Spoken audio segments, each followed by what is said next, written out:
ఒక సాఫ్ట్వేర్ భార్యాభర్తలు ఇద్దరు ప్రేమించి పెళ్లి చేసుకున్నారు. పెళ్ళైన 3వ రోజు నైట్ డిన్నర్ పెట్టుకున్నారు స్పెషల్గా. వాళ్ళు తింటున్న సమయానికి దీనంగా ఒక గొంతు వినపడింది. గతి లేని పరిస్థితుల్లో అడుక్కుంటున్నాను, చాలా ఆకలిగా ఉంది, కొంచెం అన్నం పెట్టండి అని. వెంటనే ఆమె అన్ని సర్దుతోంది ప్లేట్లో ఆయనకి ఇచ్చేదాన్ని. ఈ మొగుడు అన్నాడు, నీకు బుద్ధి ఉందా లేదా, ఆయన చూడు ఎట్లున్నాడో, బలంగా ఎత్తుగా ఉన్నాడు, ప్యాంటు షర్టు నీట్ గా వేసుకొని ఉన్నాడు, ఈ అడుక్కోవడం ఒక పెద్ద ఫ్యాషన్ అయింది, పని చేస్తావరు, ఆడికి ఎందుకు పెట్టేది, ఆడ పెట్టే అన్నాడు. అయ్యో ఆకలి అన్నాడండి, వాడు ఎవడైనా కావచ్చులే, ముందు పెడతాం, అది ఫ్రిడ్జ్ లో పెట్టి రేపటికి తింటాం. ఈ దిక్కుమాల ఫ్రిడ్జ్లు రాబట్టే మనకు సగల రోగాలు. వండింది 3 గంటల లోపల తినడం లేదు కాబట్టి మనకు రోగాలు వస్తుండే. దాచిపెట్టి ఫ్రిడ్జుల్లో తింటాడు. సరే అనింది, ఆమె పెట్టేసింది, కానీ ఆ మనసు ఉండడం లే. వాళ్ళిద్దరి మధ్య మాట పెరిగింది. దానం ధర్మం చేయకపోతే మనం సంపాదించే లక్షలు దేనికి, నీకు 1,50,000 నాకు 1,50,000, ఒక్కడికి అన్నం పెట్టలేని ఈ డబ్బు ఎందుకయా అని ఈమె.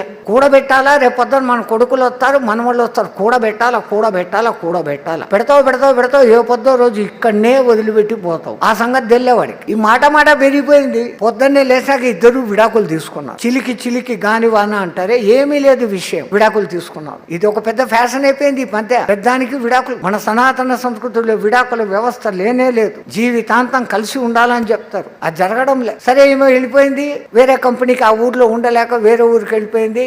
ఇంకా పెద్ద ఉద్యోగం, 2 లక్షల ఉద్యోగంలో చేరింది. 6 నెలలు హ్యాపీగా గడిచినాయి. 6 నెలలు అయినాక ఆ కంపెనీకి సీఈఓగా ఒకడు వచ్చాడు, యంగ్ మ్యాన్. ఆమెకు ఈమెకు ఇద్దరి మధ్య కొంచెం అనుబంధం కలిసింది. ఆమె తన గురించి చెప్పింది, నాకు ఇంతకు ముందే పెళ్ళైంది, ఆ మొగుడు సరైన బుద్ధి లేనోడు కాదు, డబ్బులు ఉండే గానీ దానా ధర్మాలు చేయడు, డబ్బులు ఉండే గానీ పూజా పునస్కారాలు చేయడు, కనీసం వాడి కోసం వాడు బాగుండేదానికి వాడు కనుక్కునే ధ్యానం కూడా చేయడు. ఆ 3 రోజుల్లోనే వాడి బతుకు తెలిసిపోయింది, విడాకులు ఇచ్చాను అనింది. మళ్ళీ ఏం చేస్తావు అంటే, నిన్ను పెళ్లి చేసుకుంటాను అనేది. ఓకే, నాకు కూడా ఇష్టము అన్నాడు. ఇద్దరు పెళ్లి చేసుకున్నారు. వాళ్ళు కూడా 3వ దినం భోజనం చేస్తా అంటే మళ్ళీ దీనంగా ఒక గొంతు వినపడింది, అమ్మా చాలా ఆకలి అవుతుంది, అన్నం పెట్టండి అని. ఆ మొగుడు అన్నాడు, మనం కావాలంటే మళ్ళా వండుకొని తినొచ్చు, ఈ వేడి పదార్థాలు అన్ని నీది నాది కలిపి పెట్టు, వాడు ఎంత ఆకలిగా ఉన్నాడో మన ఇద్దరిది కలిపి తిని వాడు తృప్తిగా ఉంటాడు అన్న. ఆమె అనుకునేది, ఆహా ఆ మొగుడుగాడు అట్లా, ఈ మొగుడుగాడు ఇట్లా అని మొత్తంగా ప్లేట్ తీసుకొని పోయి బయటికి పోయింది. ఆనికి ఏసి లోపలికి వచ్చి లబ్బమని ఏడుస్తా కూర్చుంది. అదెందుకు ఏడుస్తాండావు అంటే,